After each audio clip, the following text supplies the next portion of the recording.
Soy Avid y voy a hablar sobre el artículo 20 constitucional, el artículo 20 constitucional habla sobre el proceso penal, el cual dice que el proceso penal será acusatorio y oral. Los principios el cual el proceso penal debe llevarse a cabo son de publicidad, contradicción y concentración, continuidad e inmediación. La esencia de este artículo es los tres apartados con los que cuenta, el cual el primero habla sobre los principios generales, el cual se refiere al procedimiento penal, la audiencia y el juicio. El segundo apartado habla sobre los derechos del imputado, lo cual se refiere a la persona culpable o la presunta culpable, los derechos que tiene. Y la tercera fracción habla sobre los derechos de la víctima o del ofendido, el cual hace referencia a las personas que son perjudicadas del delito. El tema central de este artículo es hablar sobre los derechos humanos que cuentan las personas, tanto las personas que son víctimas del delito o la inculpada o los culpables de un delito, los presuntos culpables de un delito. Para así llevar a cabo una justicia honesta sin que se violenten los derechos humanos, el cual es lo más importante de las personas que en todo momento deben de gozar. Hablando en la evolución de este artículo, el principio se habla sobre las garantías que tiene el acusado. Después se fue reformando y con la primera reforma se agrega al el párrafo de la primera fracción sobre que en ningún caso la fianza o caución será mayor de 250,000 pesos, a no ser que se trate un delito que represente para su autor un beneficio económico, cause a la víctima un daño patrimonial. Entonces nada más agrega lo que viene siendo al párrafo esta parte, y en la segunda reforma ya podemos ver que se le agregan más garantías al culpable a la primera fracción, como por ejemplo si el delito es intencional y representa para el autor un beneficio económico, o si el delito es preintencional o imprudencial. Después de esta reforma, la tercera reforma se agrega más fracciones, el cual la esencia explica que se le deben de decir los derechos a la persona que es la presunta culpable. Y en la quinta reforma se agrega, se hace cambios sobre el monto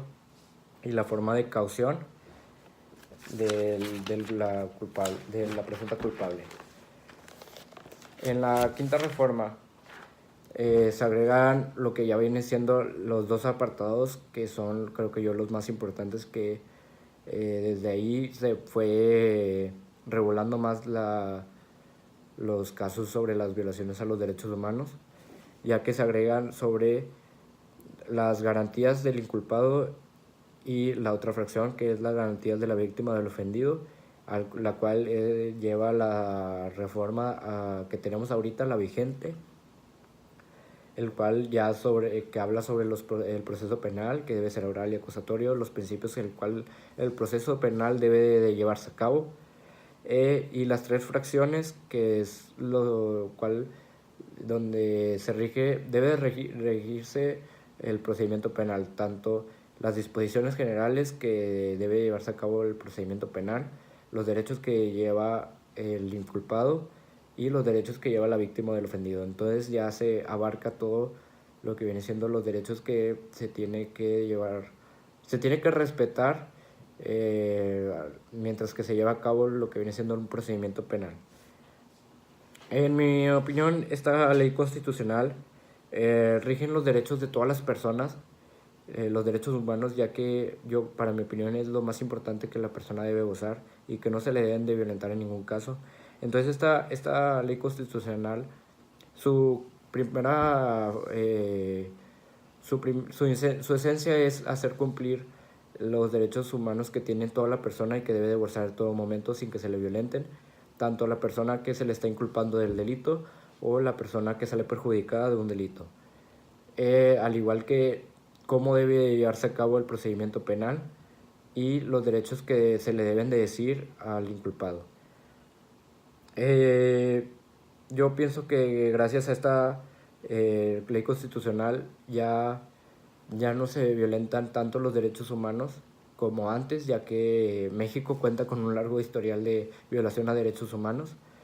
como por ejemplo el sonado caso como Rosendo Radilla Pacheco, el cual, en mi opinión, gracias a esta ley constitucional, por así decirlo, las personas pueden estar más seguros, sabiendo que no se le van a violentar ningún derecho humano que en todo momento deben de gozar. El ejemplo de Rosendo Radilla Pacheco es que lo detuvieron ilegalmente en un retén militar, el cual fue muy sonado en México y fue de tan sonado que fue el caso ante la Comisión Interamericana de Derechos Humanos, el cual esta comisión culpó al Estado de México por privación ilegal de la libertad. Este caso lo sentenciaron al Estado mexicano por la violación de los derechos a la libertad personal, a la integridad personal, al reconocimiento de la personalidad jurídica y la vida. Entonces, gracias a esto y el artículo 20 se rige más los derechos que la persona tiene al momento que se le está dando el procedimiento penal para darle una sentencia, si viene siendo años de cárcel, pago de multas, pago de fianza. Entonces, la, la persona va a estar siempre salvaguardada bajo el Estado, porque el artículo 20 constitucional, gracias a él, se rige para para cumplir esa función, para que ningún derecho humano sea violentado, tanto de toda la persona que está siendo parte del procedimiento penal.